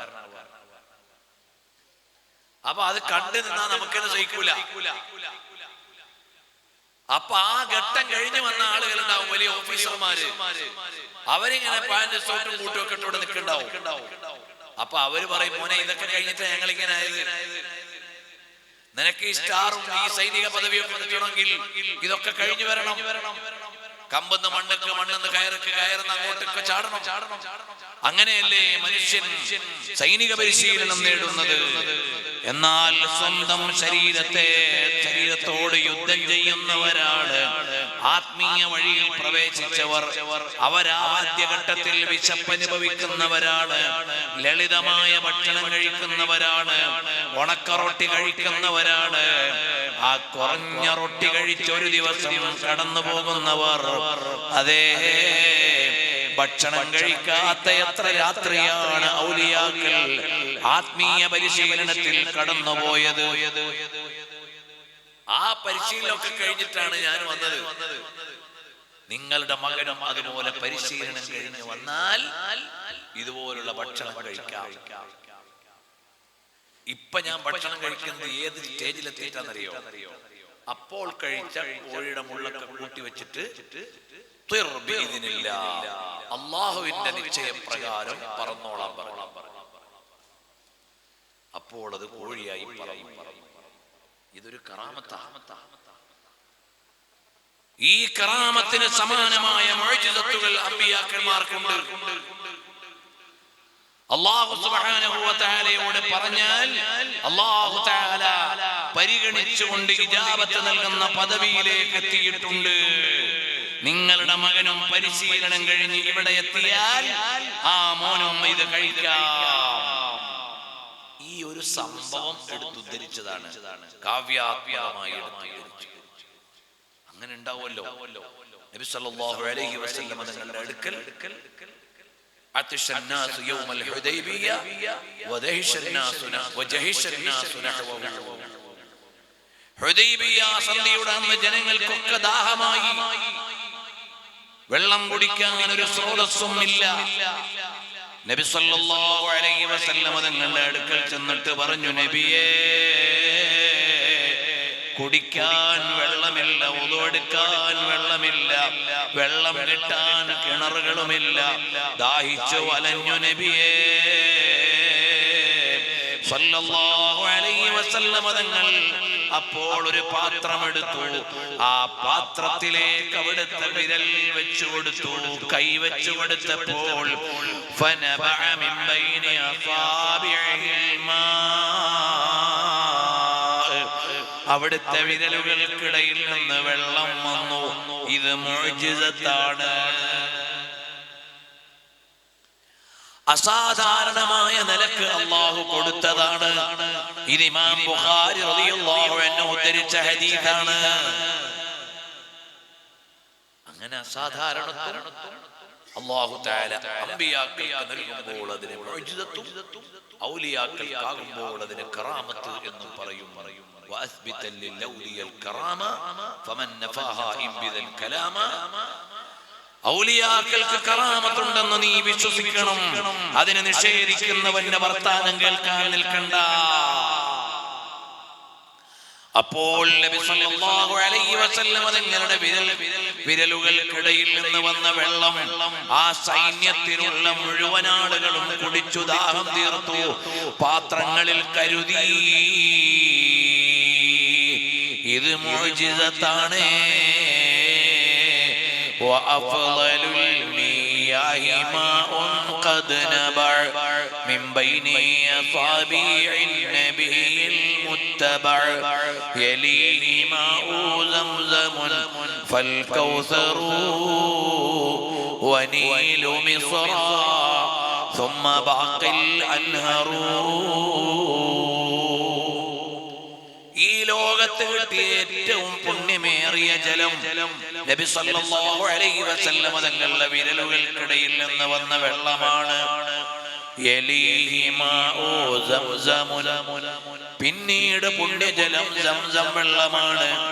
കാരണം അതൊരു നബിയുടെ മടമ്പ് തട്ടിയപ്പോൾ ഉറവ പൊട്ടിയതാണ്.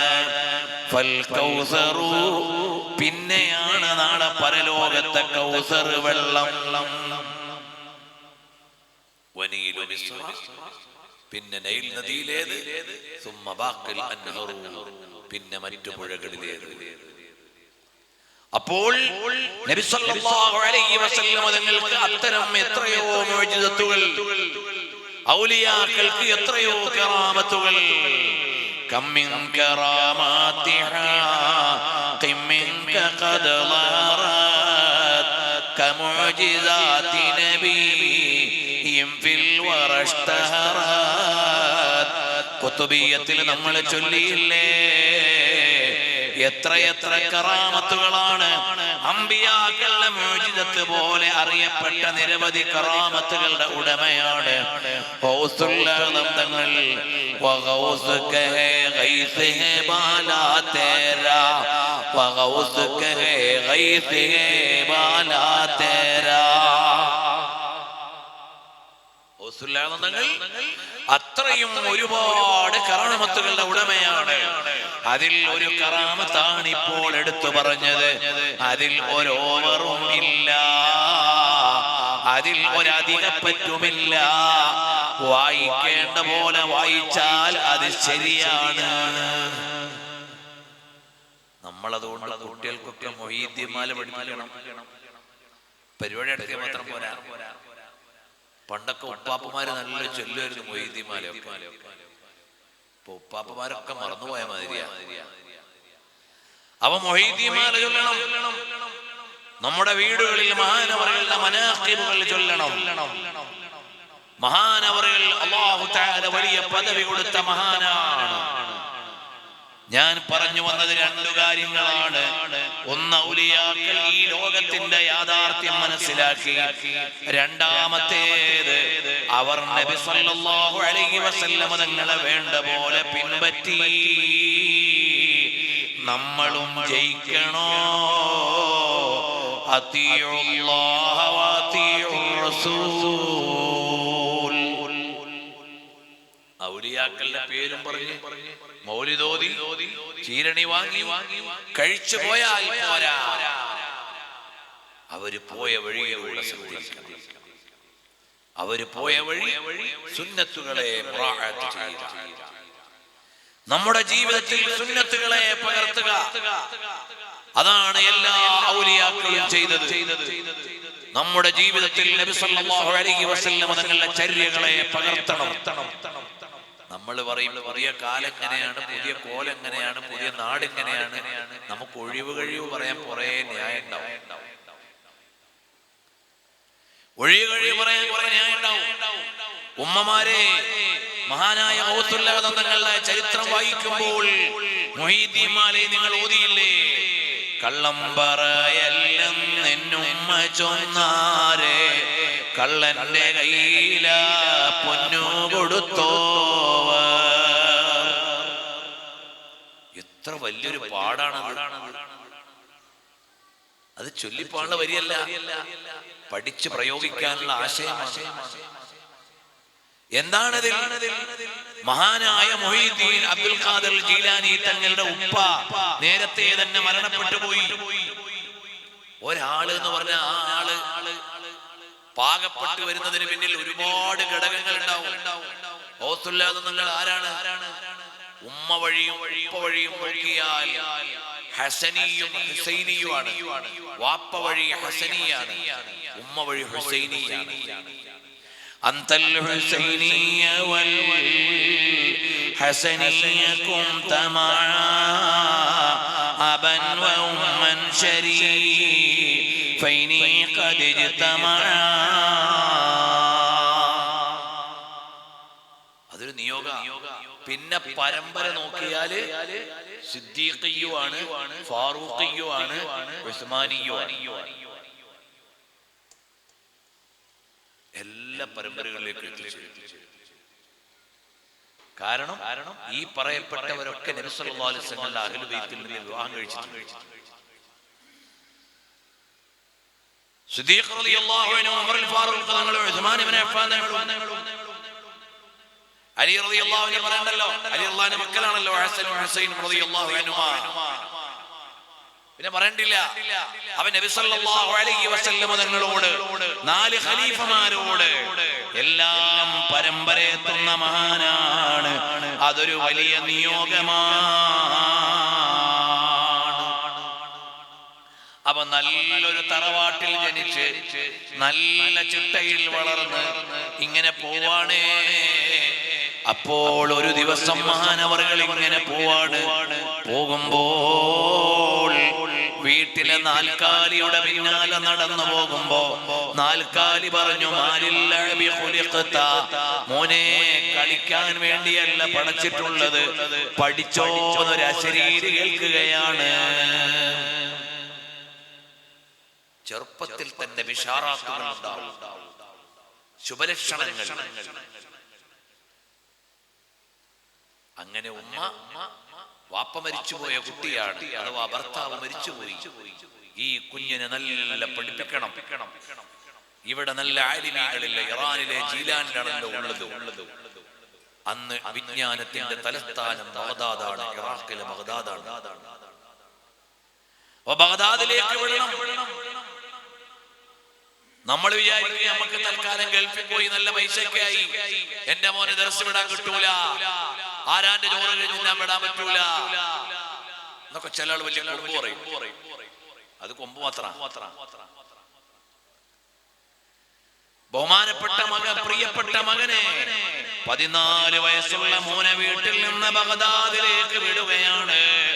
ഒരു കച്ചവട സംഘത്തോടൊപ്പം വിടുമ്പോൾ ഉമ്മയടുത്ത് വിളിച്ചിട്ട് പറഞ്ഞു, മോനെ,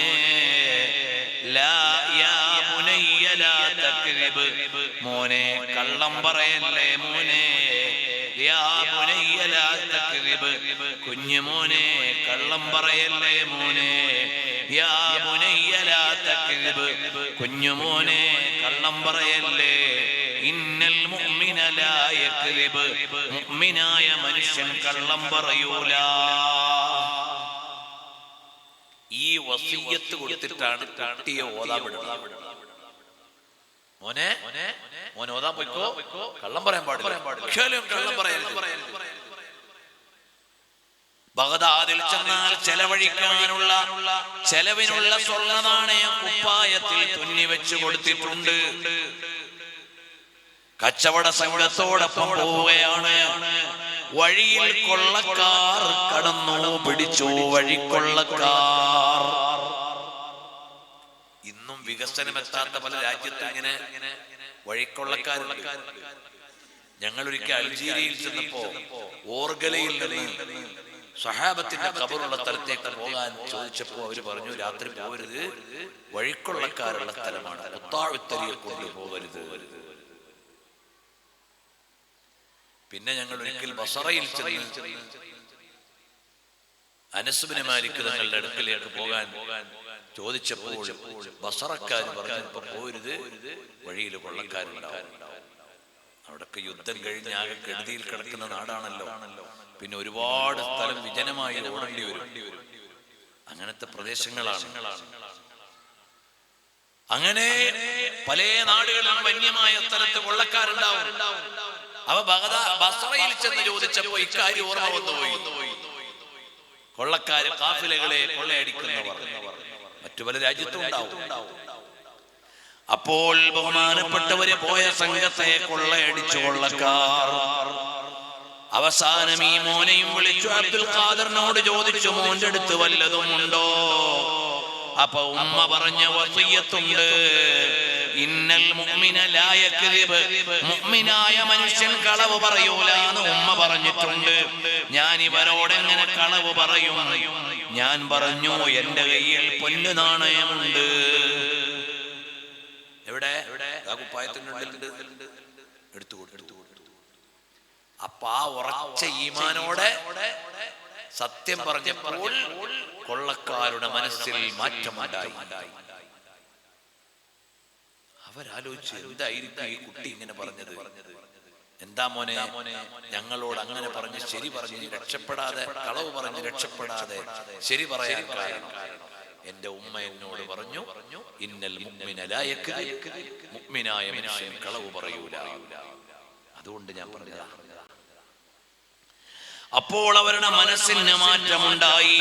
അവരെല്ലാം ആത്മീയ വഴിയിലേക്ക് വന്നു. മുഹീദ്ദീൻ ശൈഖ് റളിയല്ലാഹു അൻഹുവിന്റെ ആത്മീയ വഴിയിലേക്ക് വരികയാണ്. ഈ സംഭവമാണ് കോഴിക്കോട് ഖാദി അവர்கள் എഴുതിയത്. കള്ളം പറയല്ലെന്നും ചൊന്നാരെ കള്ളന്റെ കയ്യില പൊന്നു കൊടുത്തോ. ഇതൊരു കാൽപ്പനിക കവിതയല്ല, ഇതൊരു ഹിസ്റ്ററിക്കൽ പീസ് എടുത്തുദ്ധരിച്ചതാണ്. ഇതുപോലെ മൊയ്‌ദീൻ മാലയിൽ പറയുന്ന ഓരോന്നിനും അടിസ്ഥാനമുണ്ട്. അത് ചരിത്രത്തിന്റെ ഭാഗമാണ്. ആ ചരിത്രത്തിലെ അധ്യായങ്ങളെ എടുത്തുദ്ധരിക്കുകയാണ് മഹാനായ ഗൗസുൽ ആദം തങ്ങളുടെ ഈ സംഭവം. APJ അബ്ദുൽ കലാം എന്ന ഇന്ത്യ കണ്ട ഏറ്റവും പ്രതിഭാശാലിയായ പ്രസിഡന്റ്, ഇന്ത്യ സ്വതന്ത്ര ഇന്ത്യ കണ്ട ഏറ്റവും പ്രതിഭാശാലിയായ പ്രസിഡന്റ് അല്ലെങ്കിൽ ഭരണാധികാരി ആരാണ്? അത് APJ അബ്ദുൽ കലാമാണ്. അത് കലാം എന്ന പേരായോണ്ടല്ല, അദ്ദേഹം ഈ രാജ്യത്തിന് വേണ്ടി ജീവിച്ച മനുഷ്യനാണ്. ഒന്നും ഉണ്ടാക്കിയില്ല, കിട്ടിയതൊക്കെ രാജ്യത്തിന് പുരസ്കാരങ്ങളും ഉപഹാരങ്ങളും കൊടുത്തു. തസവ്വുഫിന്റെ ആളുകൾ ജീവിക്കും പോലെ ജീവിച്ചു. രാഷ്ട്രപതി ഭവനിൽ നിന്ന് അമിതമായി ഒന്നും ഉപയോഗിച്ചില്ല. ജ്യേഷ്ഠൻ അതിഥിയായി വന്നപ്പോൾ നിന്നതിന് ചെലവ് ഗവൺമെന്റിന് അങ്ങോട്ട് കൊടുത്തു. ഒരൗദാര്യവും പറ്റിയില്ല. അങ്ങനെ ജീവിച്ച ഭരണാധികാരിയാണ് APJ അബ്ദുൽ കലാം. അദ്ദേഹം തസവ്വുഫിന്റെ അയിമ്മത്തിന്റെ കിതാബുകൾ നിരന്തരം പാരായണം ചെയ്തിരുന്നു. അതുകൊണ്ട് അദ്ദേഹത്തിന്റെ രചനകളിൽ എന്നുള്ള ഉദ്ധരണികൾ കാണാം. തസവുഫിന്റെ പണ്ഡിതന്മാരുടെ പല രചനകളും അദ്ദേഹം കോട്ട് ചെയ്തിട്ടുണ്ട് പല സ്ഥലങ്ങളിൽ. അദ്ദേഹം അങ്ങനെ ഒരു ജീവിതം നയിച്ച ആളാണ്, ഒരാത്മീയമായ വിചാരങ്ങളുള്ള ആളായിരുന്നു. അപ്പോൾ മഹാനായ ഔസുൽ ആദം തങ്ങളുടെ സംഭവം APJ അബ്ദുൽ കലാം ഒരു റിപ്പബ്ലിക് ഡേ പ്രസംഗത്തിൽ എടുത്തുദ്ധരിച്ചു. എന്നിട്ട് പറഞ്ഞു, ഇന്ത്യയിലെ മാതാക്കളൊക്കെ ഷേഖ് അബ്ദുൽ ഖാദറിന്റെ മാതാക്കളെ പോലെ ആവണം. മക്കൾക്ക് നല്ല ധാർമ്മികത പഠിപ്പിച്ചു കൊടുക്കണം, മക്കൾക്ക് നല്ല സത്യസന്ധത പഠിപ്പിച്ചു കൊടുക്കണം. പ്രസിഡൻഷ്യൽ അഡ്രസ് നടത്തിയപ്പോൾ അദ്ദേഹം റിപ്പബ്ലിക് ഡേയിൽ നടത്തിയ പ്രസംഗ ഇന്ത്യയിലെ പൗരന്മാരോട്, അതേ നിങ്ങളൊരു കാര്യം ചെയ്യണം, ഷേഖ് അബ്ദുൽ ഖാദർ ജീലാനി തങ്ങളെ നിങ്ങൾ പഠിക്കണം, മഹാനവറുകളുടെ ഉമ്മയെ പോലെ ആവണം ഇവിടുത്തെ ഉമ്മമാർ. അറിയുമോ, അത്രയും പുതിയ കാലത്ത് ഉദ്ധരിക്കപ്പെടാവുന്ന തർബിയത്തിന്റെ ഉടമയാണ്. എന്റെ ശബ്ദം കേൾക്കുന്ന ഉമ്മപെങ്ങന്മാരോട് പറയട്ടെ, ഒരു കുട്ടിയെ ശരിയായി പാകപ്പെടുത്തുന്നതിൽ ഏറ്റവും വലിയ റോള് ഉമ്മയ്ക്കാണ്. അല്ലുമ്മു മദ്റസത്തുൻ ഇദാ അഅദത്തഹാ അഅദത്ത ശഅബൻ തയ്യിബൽ ഇറാഖി. എല്ലാ മഹാന്മാരുടെയും പിന്നിൽ നല്ലൊരു ഉമ്മയെ കാണാം. എല്ലാ മഹാന്മാരുടെയും പിന്നിൽ നല്ലൊരു ഉമ്മയെ കാണാം. എന്തിനേറെ പറയണം, നബി സല്ലല്ലാഹു അലൈഹി വസല്ലം തങ്ങൾ പറയുന്നു, ഇമാം തുർമുദി റിപ്പോർട്ട് ചെയ്യുന്ന ഹദീസിൽ കാണാം, ഇമാം അഹ്മദ് ബിൻ ഹംബൽ തങ്ങൾ റിപ്പോർട്ട് ചെയ്യുന്ന ഹദീസിൽ കാണാം, അന ദഅവത്തു ഇബ്രാഹീം വബിശാറത്തു ഈസാ വറുയാ ഉമ്മീ.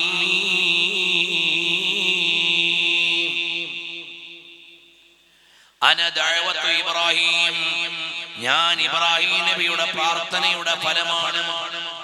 വബിശാറത്തു ഈസാ, ഈസാ നബി അലൈഹിസ്സലാമിന്റെ മുന്നറിയിപ്പിന്റെ ഫലമാണ്, സുവിശേഷത്തിന്റെ ഫലമാണ്. ഇനിയും പലതും പറവാനുണ്ട്, പക്ഷേ നിങ്ങൾക്ക് വഹിപ്പാനൊക്കത്തില്ല. കാര്യസ്ഥൻ വരും, എല്ലാം വിശദീകരിച്ചു തരും എന്ന് മത്തായിയുടെ സുവിശേഷത്തിൽ പുതിയ നിയമത്തിലും ഉണ്ട്. അപ്പോൾ ഈസാ നബി അലൈഹിസ്സലാമിന്റെ സുവിശേഷത്തിന്റെ ഫലമാണ് എന്റെ ഉമ്മയുടെ സ്വപ്നത്തിന്റെ ഫലമാണ്. നബി സല്ലല്ലാഹു അലൈഹി വസല്ലം പറയാ, എന്താണ് ഉമ്മയുടെ സ്വപ്നം? അന്നബിയ്യു വവാലിദാഹുൽ കരീമാനി എന്ന ഗ്രന്ഥത്തിൽ ഡോക്ടർ മുഹമ്മദ് അബ്ദു യമാനി പറയുകയാണ്, റിപ്പോർട്ട് ചെയ്യുകയാണ്, നബി സല്ലല്ലാഹു അലൈഹി വസല്ലം നിങ്ങൾക്ക് 6 വയസ്സുള്ളപ്പോ അബവായിൽ വെച്ചുകൊണ്ട് ഉമ്മ വേറെ പിരിയാൻ നേരം പറഞ്ഞു, മോനെ ഇൻ സഹ മാ അബ്സർതു ഫിൽ മനാമി ഫഅൻത മബ്ഊസുൻ ഇലൽ അനാമി. മോനെ ഞാൻ പോവാണ്, ഒരുപാട് നന്മകൾ ലോകത്തിൽ ചെയ്തിട്ടാണ് ഞാൻ പോകുന്നത്. ഒരുപാട് വാചകങ്ങൾ, പല നിവേദനങ്ങൾ ഇമാം ഇബ്നു സഅദ് റളിയല്ലാഹു അൻഹു റിപ്പോർട്ടുണ്ട്. സീറത്തുൽ ഹലബിയിലുള്ള ഉദ്ധരണികൾ അതെല്ലാം പറഞ്ഞിട്ട് പറഞ്ഞു, ഇൻ സഹ മാ അബ്സർതു ഫിൽ മനാമി, ഞാൻ കണ്ട സ്വപ്നമൊക്കെ ശരിയാണെങ്കിൽ ഫഅൻത മബ്ഊസുൻ ഇലൽ അനാമി, ലോകത്തേക്ക് നിയോഗിക്കപ്പെടേണ്ട നബിയാണ് മോനെ. 6 വയസ്സുള്ള മകനോട് നബി സല്ലല്ലാഹു അലൈഹി വസല്ലം ഉമ്മ പറഞ്ഞു, ഉമ്മുൻ നബി ആമിനത്തുർ റസൂൽ സല്ലല്ലാഹു അലൈഹി വസല്ലം തങ്ങളുടെ പ്രിയപ്പെട്ട ആമിന ഉമ്മ പറഞ്ഞതാണ്. അപ്പോൾ നബി സല്ലല്ലാഹു അലൈഹി വസല്ലം തങ്ങളുടെ പിന്നിൽ അഥവാ ലോകത്തേക്ക് വിളിച്ചു പറയാൻ ഒരു ഉമ്മയുടെ റോളുണ്ട്. മാത്രമല്ല, ഉമ്മയുടെ സ്ഥാനത്ത് നിന്ന മറ്റുള്ള പോറ്റുമ്മയുണ്ട്. ആ ഉമ്മമാരുടെയും കഥ പറഞ്ഞാൽ വളരെ നീണ്ടുപോകും, ഞാൻ അതിലേക്ക് പോണില്ല. അന്തി ഉമ്മീ ബഅദ ഉമ്മീ ഫാത്തിമത്ത് ബിൻത് അസ്ദ് റളിയല്ലാഹു അൻഹയ്ക്ക് അറിയാം ഇതാരാവാനുള്ള മോനാണ്. ഹലീമ ഉമ്മയ്ക്കറിയാം ഇതാരാവാനുള്ള മോനാണ്. ഹലീമ ഉമ്മയുടെ മകൾ നബി സല്ലല്ലാഹു അലൈഹി വസല്ലം തങ്ങൾക്ക് പെങ്ങളായി വരും. ഷൈമാഇനറിയാം ഇതാരാവാനുള്ള കുഞ്ഞാണ്. അപ്പൊ എല്ലാവരുടെയും പിന്നിൽ ഒരു ഉമ്മയുടെ റോളുണ്ടാകും. നല്ലൊരു ഉമ്മാനക്ക് ഇമാമുന ശാഫിഈ റളിയല്ലാഹു അൻഹുവിനെ അങ്ങ് ഫലസ്തീനിലെ ഗസയിൽ നിന്ന് വാപ്പ മരിച്ചുപോയ കുഞ്ഞാണ്, യതീമാണ്. കൈപിടിച്ചു കൊണ്ടുവന്ന മക്കത്തെ പള്ളിയിൽ ഓതാനാക്കിയതാരാണ്? പരിപാലിച്ചു വളർത്തിയതാരാണ്?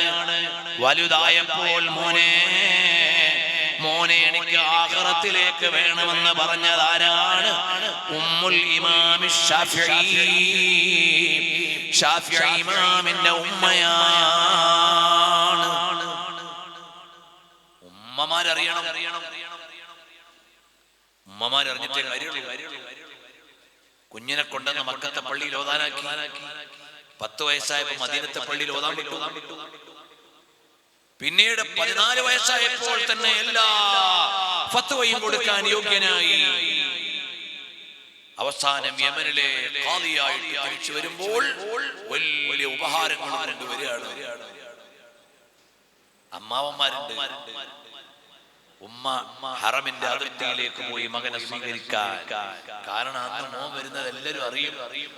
ശാഫിഈ ഇമാം മക്കത്തേക്ക് വരുന്നു എല്ലാവരും അറിയും. അത്രയും വലിയ പ്രസിദ്ധി കിട്ടിപ്പോയി മകനെ. ഉമ്മ സ്വീകരിക്കാൻ പോയി. ഒരുപാട് സമ്പത്തുണ്ട് കയ്യിൽ.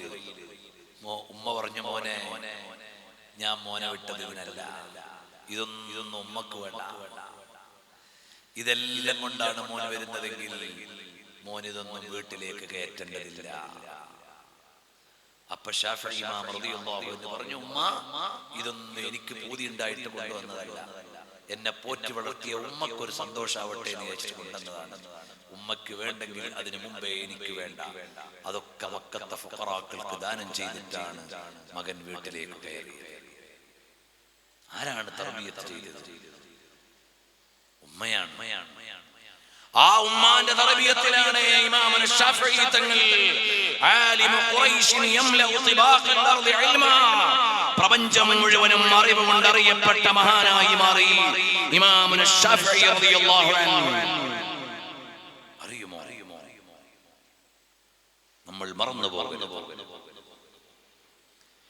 ഇമാമുന ശാഫിഈ റളിയല്ലാഹു അൻഹുവിനെ ആരാണ് അങ്ങനെ ആക്കിയത്? ഉമ്മയാണ് അതിന്റെ പിന്നിൽ. ഇന്ന് ഉമ്മാര് കൈയൊഴിയും. ഉമ്മാർക്ക് മക്കളെ നോക്കാൻ നേരമില്ല, മൊബൈലിലാണ്. മക്കളെ പോറ്റാൻ നേരമില്ല, ഡിവൈസിലാണ്. നാളെ നിങ്ങളെ പോറ്റേണ്ട നേരത്തെ മക്കളെ മൊബൈലിലായിരിക്കും, നിങ്ങളെ കാണൂല. അതുകൊണ്ട് ഉമ്മമാരെ മക്കളെ പോറ്റി വളർത്തണം, തർബിയത്ത് ചെയ്യണം. അവരെ കണ്ണിലെണ്ണ ഒഴിച്ച് കാത്തിരുന്നാറ്റു നോറ്റ് പോറ്റി വളർത്തണം. അവരെ അള്ളാഹുവിന്റെ ദീനിന് പറ്റുന്നവരാക്കണം. ഇന്ന് ചില ആളുകളുണ്ട്, ചില മതവിരുദ്ധം നേടിയ പെൺകുട്ടികളുണ്ട്. അവർക്കും സന്താന പരിപാലനം ഒരു വിഷയമല്ല, ഞങ്ങൾക്ക് പുറത്തു പോകണം എന്നതാണ് അവരുടെ മതം. മക്കളെ പഠിപ്പിച്ച് പ്രതിഭാശാലികളാക്കുക എന്നുള്ളത് ഏറ്റവും വലിയൊരു അമലാണ്. അള്ളാഹുവിന്റെ അടുക്കൽ വലിയ കൂലി കിട്ടുന്ന കർമ്മമാണ്. ചെറിയ കാര്യമല്ല.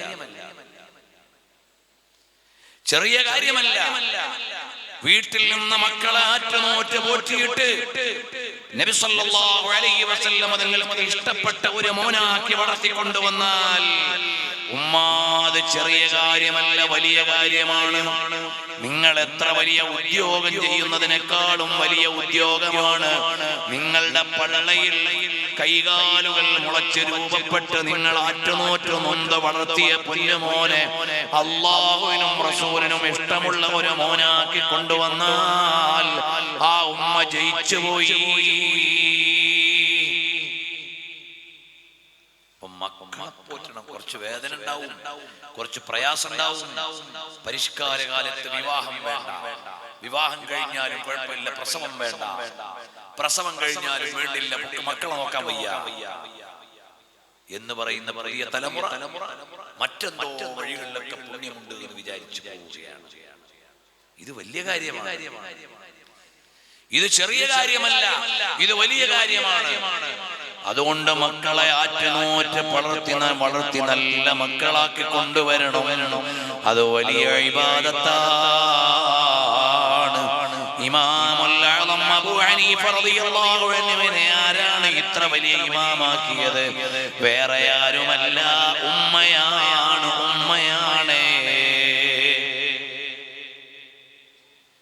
അബൂ ഹനീഫ ഇമാം തങ്ങളുടെ ഉസ്താദിന്റെ പേര് ഹമ്മാദ് ബിൻ അബീ സുലൈമാൻ എന്നാണ്. ആ ഉസ്താദിന്റെ അടുക്കൽ ചെറുപ്പത്തിലെ ഓതാങ്ങുണ്ടാക്കിയത് ഉമ്മയാണ്. ഉമ്മ ഓരോ ദിവസവും വരുമ്പോ മോനോട് മസ്അല ചോദിക്കും. ഉസ്താദിനോട് ചോദിച്ചു വരാൻ പുതിയ പുതിയ ചോദ്യങ്ങൾ ഉണ്ടാക്കി കൊടുത്തു വിടും. അപ്പോൾ മകൻ മസ്അല പഠിക്കും. ഒരിക്കൽ ചോദിച്ചപ്പോൾ മകൻ തന്നെ നേരിട്ട് മറുപടി പറഞ്ഞു. അപ്പോൾ ഉമ്മ ചോദിച്ചു, മോനെ, മോൻ മറുപടി പറയാനായോ? അതേ ഉമ്മ, എനിക്കറിയാം, ഇത് ശരിയായ മറുപടിയാണ്. അപ്പൊ ഉമ്മ കൂടങ്ങ് പോയി ദർസുക്ക്. ഉസ്താദിനോട് പറഞ്ഞു, ഉസ്താദേ, ഞാൻ എന്നിങ്ങനെ ഓരോ ചോദ്യമൊക്കെ ചോദിച്ചു വിടലുണ്ടല്ലോ, ഇന്നിപ്പോ ഞാൻ ചോദ്യം ചോദിച്ചപ്പോ മോൻ തന്നെ മറുപടി പറഞ്ഞു, ശരിയാണോ? അപ്പൊ ഉസ്താദ് പറഞ്ഞു, നിങ്ങളുടെ മകൻ ഫത്വ കൊടുക്കാൻ യോഗ്യനായിട്ടുള്ള വലിയ മോനാണ്. അപ്പൊ ഉമ്മക്ക് വലിയ സന്തോഷായി. ആറ്റുനോറ്റ് പോറ്റിയതാരാ? ഉമ്മയാണ്. ആ ഉമ്മമാരൊക്കെ ഇന്ന് ആനന്ദത്തോടെ ഖബറിൽ കിടക്കുകയാണ്. അവരൊക്കെ നാളെ വലിയ പദവിയുടെ ആളുകളാണ്. ഈ അടുത്ത് സൗദി അറേബ്യയിൽ ജീവിച്ചിരിക്കുന്ന ഒരു പണ്ഡിതൻ എഴുതിയ കിതാബ് ഞാൻ ഇങ്ങനെ വായിക്കുമ്പോൾ അതിൽ അദ്ദേഹം എഴുതിയിട്ടുണ്ട്, റഹിമല്ലാഹു ലി ഉമ്മിൽ ഇമാം ശാഫിഈ. ശാഫിഈ ഇമാമിന്റെ ഉമ്മക്ക് അല്ലാഹു റഹ്മത്ത് ചെയ്യട്ടെ, ഇങ്ങനത്തെ ഒരു മോനെ ലോകത്തിന് നൽകിയല്ലോ. 1000 കൊല്ലം കഴിഞ്ഞിട്ട് ഒരു എഴുത്തുകാരൻ ദ്വാരക്ക ഒരു ഉമ്മക്ക് വേണ്ടി എന്താ നല്ലൊരു മോനത്തെ. ആ മോനാണ് ഇമാമുൽ ശാഫിഈ തങ്ങൾ. അതുപോലെ അയിമ്മത്തിന് മുഴുവനും പഠിച്ചാൽ എല്ലാ മഹാന്മാരുടെയും പിന്നിൽ നല്ല ഒരു ഉമ്മയുണ്ട്. ഉമ്മമാരെ, പുതിയ തലമുറയിലെ മാതാക്കളെ, നമ്മുടെ മക്കളെ ഒന്ന് നല്ല വഴിക്ക് ആറ്റുനോറ്റ് പോറ്റി നല്ല സൈക്കോളജിക്കൽ അപ്രോച്ച് വേണമെന്ന് പഠിച്ചാ പോരാ, അവരെ നല്ല നിലക്കൊന്ന് പരിപാലിച്ച് വളർത്തിക്കൊണ്ടുവന്നാൽ അതെന്നത്തേക്കുമുള്ള സമ്പാദ്യമാണ്. ഞാൻ ദീർഘിപ്പിക്കുന്നില്ല. തങ്ങൾ പറഞ്ഞു തന്നതും അതുതന്നെയാണ്. അവിടുന്ന് കള്ളം പറയല്ലെന്നുമ്മ ചൊന്നാരെ, കള്ളന്റെ കയ്യില പൊന്നു കൊടുത്തോ. ബഹുമാനപ്പെട്ടവരോ, ബഗ്ദാദ് ഷരീഫിൽ ഇരുന്നു കൊണ്ട് ലക്ഷക്കണക്കിന് ആളുകൾക്ക് ദർസ് നടത്തി. അവിടുത്തെ പ്രഭാഷണങ്ങൾ അൽ ഖുതുബുർ റബ്ബാനി വൽ ഫൈദുർ റഹ്മാൻ, ബഹുമാനപ്പെട്ടവരുടെ ഗ്രന്ഥങ്ങൾ, അവിടുത്തെ നസീഹത്തുകൾ ഹബീബായ സല്ലല്ലാഹു അലൈഹി വസല്ലം തങ്ങളുടെ ആത്മീയ അംഗീകാരത്തോടെ, അലി റളിയല്ലാഹു അൻഹുവിന്റെ സാന്നിധ്യത്തോടെ ബഹുമാനപ്പെട്ടവർ തുടങ്ങിയ അൽ ഫത്ഹുർ റബ്ബാനി വൽ ഫൈദുർ റഹ്മാനി എന്ന ഗ്രന്ഥം ബഹുമാനപ്പെട്ടവരുടെ വഅദുകളുടെ സമാഹാരമാണ്. വളരെ സാരവത്തായ നസീഹത്തുകളാണ്. വാക്കുപോലെ പ്രവൃത്തി വേണമെന്ന്, തോട് പോലെ കാമ്പ് വേണമെന്ന്, ജാട പോലെ ഉള്ളു വേണമെന്ന്, ഈ ലോകമല്ല യഥാർത്ഥ ലോകം, നാളെയാണെന്ന് ബഹുമാനപ്പെട്ടവരിൽ ലക്ഷക്കണക്കിന് ആളുകൾക്ക് ക്ലാസ് എടുത്തപ്പോൾ അതാ തെറ്റുകളിൽ ആണ്ടുപൂണ്ട് കിടന്നിരുന്ന ഒരുപാട് ആളുകൾ തൗബ ചെയ്തു. ഒരുപാട് ആളുകൾക്ക് അല്ലാഹു ഹിദായത്ത് കൊടുത്തു. അത്ര വലിയ കറാമത്തിന്റെ ഉടമയാണ്. ഞാൻ എന്റെ പ്രസംഗം അവസാനിപ്പിക്കുകയാണ്. ഔസുൽ അഅ്ലം തങ്ങൾ റമളാൻ ഒന്നിനല്ലേ ലോകത്തേക്ക് ഉദിച്ചു വന്നത്. റബീഉൽ ആഖിർ 11-നാണ് ലോകത്തോട് വിട പറയുന്നത്. വിട പറയാൻ കിടക്കുമ്പോൾ മൂത്ത മകൻ അബ്ദുൽ ജബ്ബാർ എന്നവർ വന്നിട്ട് ചോദിച്ചു, കൈഫ സുബ്ഹത, എങ്ങനെയുണ്ട് ഉപ്പാ, എങ്ങനെയുണ്ട്? ഉപ്പാനോട് ചോദിക്കാണ്. 91 വയസ്സായി, എങ്ങനെയുണ്ട്? അപ്പോൾ അവിടുന്ന് പറഞ്ഞു, ജമീഉ അഅളാഇ തുഅ്ലിമുനി ഇല്ലാ ഖൽബി, എന്റെ എല്ലാ അവയവങ്ങൾക്കും വേദനയുണ്ട്, ഹൃദയത്തിനു മാത്രം വേദനയില്ല.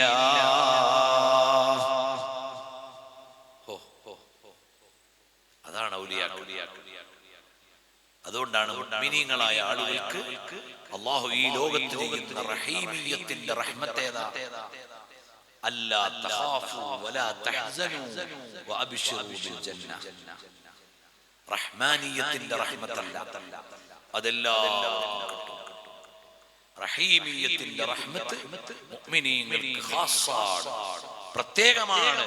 അത് കൂടുതലും പരലോകത്താണ്. എന്നാൽ ഈ ലോകത്ത് വെച്ച് കിട്ടുന്ന റഹീമിയത്തിന്റെ റഹ്മത്ത് ഏതാണ്? മരണമാസന്നമാകുമ്പോൾ എല്ലാവരും ബേജാറിലാകും. പരിസരത്തുള്ളവർക്കൊക്കെ ടെൻഷനും ദുഃഖവും കരച്ചിലൊക്കെ ഉണ്ടായെന്ന് വരും. ഇന്നിപ്പോ മരണ വീട്ടിൽ കണ്ണുകൾ നനയുന്നില്ല. അത് വേറൊരു കാര്യം. നമ്മളൊക്കെ ചെറുപ്പകാലം എന്ന് പറഞ്ഞാൽ അധികം ദൂരമുള്ള ചെറുപ്പകാലം അല്ലല്ലോ. അന്നൊക്കെ ഒരു മരണ വീട്ടിൽ എത്ര ശോകമുഖമായി.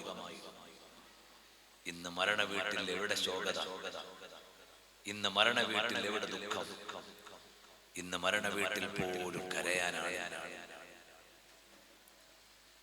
നിലവിളിച്ചൊച്ചപ്പാടുണ്ടാക്കണമെന്നല്ല, ആരുടെയും മുഖഭാവത്തിൽ ദുഃഖം തളം കെട്ടുന്നില്ല. അപൂർവം ആളുകൾ. മരണ വീടും ഒരു മീറ്റിംഗ് വീട് പോലെ. ആരെയും മരണം വഴുതു പറയിപ്പിക്കുന്നില്ല. മരണം മനുഷ്യന്മാരെ വേദനിപ്പിക്കുന്നില്ല. മരണം ഏറ്റവും വലിയ ഉപദേശകനാണ്.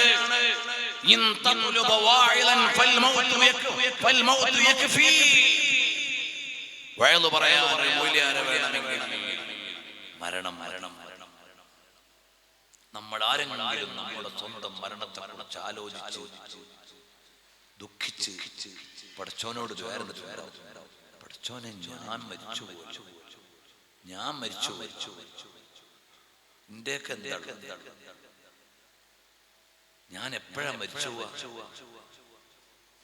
ഇപ്പൊ വേണമെങ്കിൽ മരിച്ചു, എന്റെ കയ്യിൽ ഒന്നുമില്ലല്ലോ. സ്വന്തം മരണത്തെ കുറിച്ച് ആലോചിച്ച് കണ്ണുനീര് വന്ന എത്ര പേരുണ്ട് ഇവിടെ.